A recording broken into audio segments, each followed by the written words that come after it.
What's up? I'm really excited for today's video. Around a year ago, I've recorded a video about the Bishop's Opening that got almost 2 million views, and I received a ton of positive feedback from you guys about this.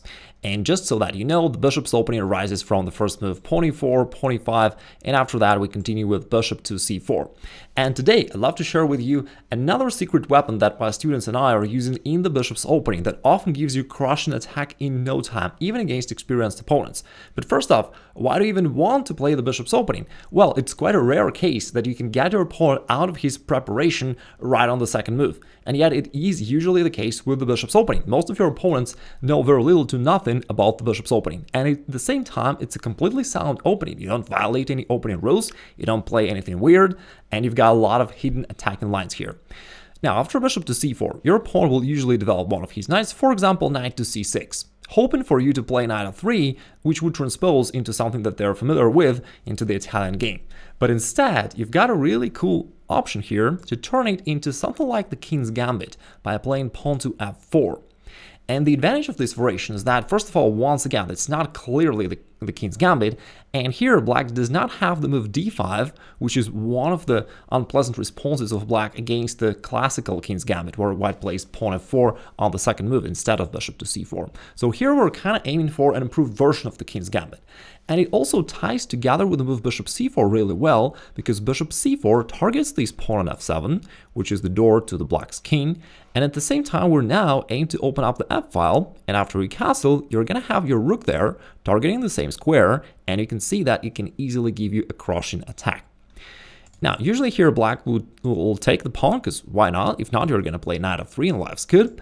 If black captures the pawn, you then have another interesting and a little bit provocative move, pawn to d4.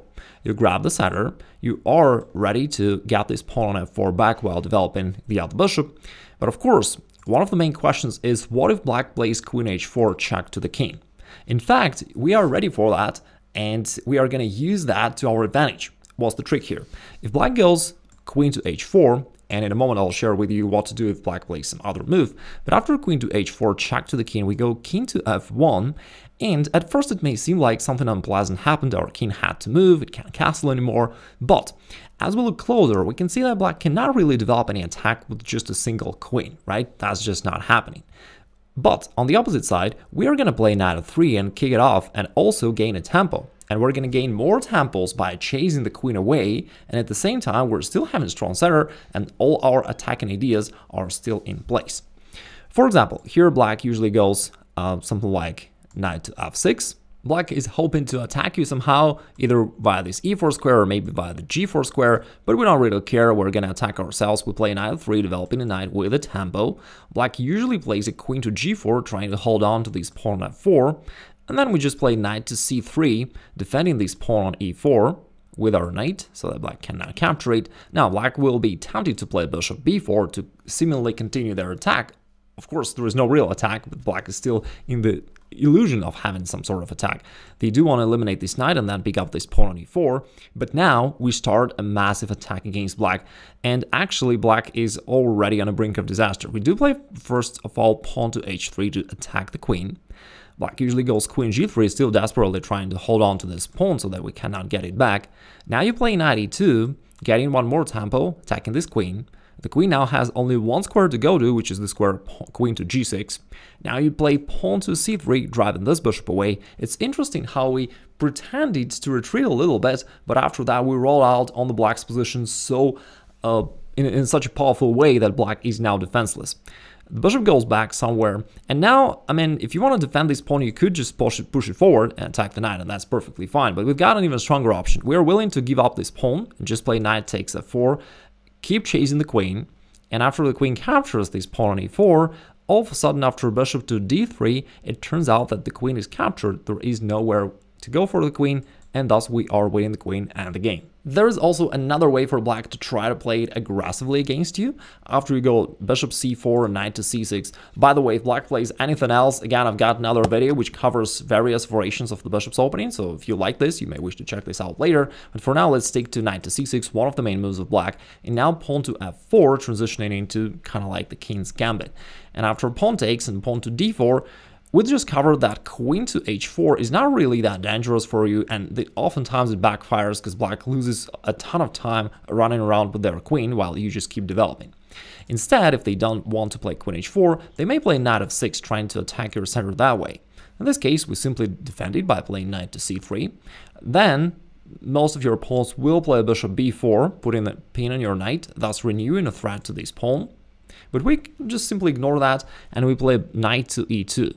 Now from here, first of all, we'll leave this f-file open for our rook, and we will see in a moment why it's so good for our attack. Also, we support this other knight on c3 just in case, so that if knight takes e4, we don't have to worry about any attack of black against this knight, which is pinned down to the king, because it is already defended by our knight. So our brothers keep supporting each other.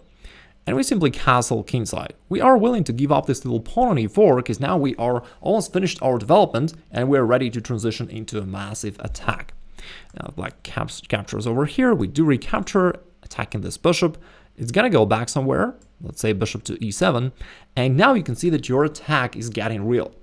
And right here, you could attack with simple moves. For example, something like knight takes f4, and on the next move maybe queen to h5, and all of your pieces team up together really well against black's kingside. We've got our bishop putting a lot of pressure here, we've got our active rook, we can throw our queen out there, our knight is already involved, and it's really hard for black to cope with this attack. But instead of knight takes f4, taking it slow, we can even transition into a really powerful attack right away by sacrificing the bishop on f7. The thing is, we know that black is ready to castle on the next move, and we can prevent this by playing bishop takes f7, calling the king out, and after king takes, now the king is deadly exposed, it stands on the way of our rook, so we do want to play knight takes f4, preparing all kinds of checks along the f-file, and believe it or not, black is actually defenseless. We've got this active rook, we've got our queen ready to join the party, and whatever black does, they are hopeless. For example, in most cases, they play bishop f6, trying to cover their king. Then you can go knight to h5, getting the knight closer and attacking those vital squares of black. Here, they usually play rook f8, trying to go for this artificial castling. Then you play queen to g4. Again, it's a common theme here that you do want to bring your queen out and get involved into an attack. Here, black usually goes king g8, finalizing their idea. By the way, here's a little quiz for you. What if black goes pawn d5? How would you proceed here as white? I mean, if you can find the right move, you may write it down in the comments below. Back to the main line, black usually tries to finalize their artificial castling, but our attacking group is already there, and we are ready to deliver the checkmate right on the g7 square. We just need to eliminate this final defender, and we do that by playing rook takes f6, and then on the next move, we are ready to play queen takes g7 checkmate, supported by the knight. Maybe black can give up their queen after queen takes f6 and we're going to grab it, and then we just simply got a material advantage enough to win the game. Finally, black may decide to play it safe and just play a very solid move pawn to d6 instead of trying to chase some quick attack with either queen to h4 or knight to f6. This time they're chosen to play, the most solid move possible, just trying to finish their development and get rid of any potential issues. In this case, there is also a powerful way for you to start a crushing attack. But before I get into this, let me make a quick announcement that I'm gonna open up the next enrollment for my flagship course 7 Keys to Victory within a couple of weeks. And right now, you may click the link below the video and join the waitlist so that once the enrollment is available, you can decide if you want to join or not, and we will notify you once this happens. This course will teach you the 7 key techniques, 7 key principles that you gotta know in order to bring your chess to the next level. So again, if you're interested, you may join the waitlist right now. Back to the bishop's opening, the move pawn d6 is more of a passive move and it doesn't really create any problems. Therefore, first of all, you can just happily grab the pawn back. And now you already have these beautiful pawns in the center, as well as great development, and you can easily see that you're already ahead in the game.